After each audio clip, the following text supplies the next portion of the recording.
तर नमस्कार मित्रांनो, स्वागत आहे तुमचं हवामान अपडेट्स या यूट्यूब चॅनलवरती। तर मित्रांनो, आपल्याला राज्यातील वातावरणात मोठ्या प्रमाणात बदल झाल्याचं चित्र आपल्याला पाहायला मिळतंय।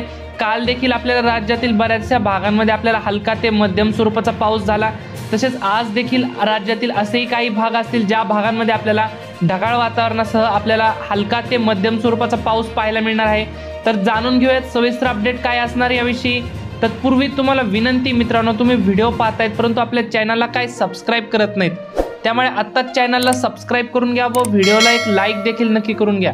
मित्रांनो, तुम्हाला तुमच्या व्हॉट्सअपवरती जर हवामानाचे अपडेट तसेच सरकारी योजना यांची माहिती जर पाहिजे असेल तर डिस्क्रिप्शनमध्ये आणि पिन कमेंटमध्ये दिलेल्या व्हॉट्सअप ग्रुपला एकदा नक्की जॉईन करा।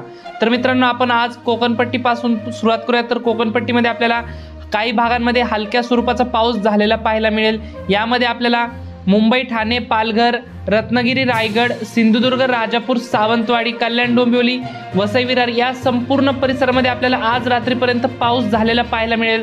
उत्तर महाराष्ट्रात जर पाहिलं तर नाशिक, मालेगाव, नंदुरबार, धुळे, जळगाव, चाळीसगाव, मनमाडच्या सर्वत्र परिसरामध्ये आपल्याला ढगाळ वातावरण पाहायला मिळेल।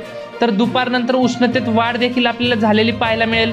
मात्र हलक्या स्वरूपाचा पाऊस आज देखील या भागांमध्ये आपल्याला रात्रीपर्यंत झालेला पाहायला मिळू शकतो।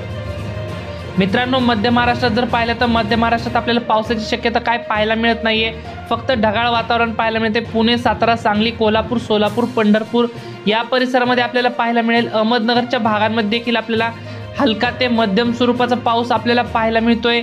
तर मित्रांनो, आपल्याला हलक्या सरी देखील आज रात्री दरम्यान तुरळक ठिकाणी आपल्याला भाग बदलत झालेल्या पाहायला मिळू शकतो। मराठवाड्यात जर पाहिलं तर मराठवाड्यातील आपल्याला छत्रपती संभाजीनगर, जालना, हिंगोली, परभणी, नांदेड, बीड, लातूर, धाराशिव तसेच अकोला, अमरावती, चंद्रपूर, गडचिरोली, गोंदिया, भंडारा, वर्धा, यवतमाळ, बुलढाणा, वाशिम तसेच नागपूर या संपूर्ण विदर्भातील तसेच मराठवाड्यातील परिसरामध्ये आपल्याला पावसाची शक्यता काय पाहायला मिळत नाही। उन्हाचा कडाका वाढलेला पाहायला मिळेल।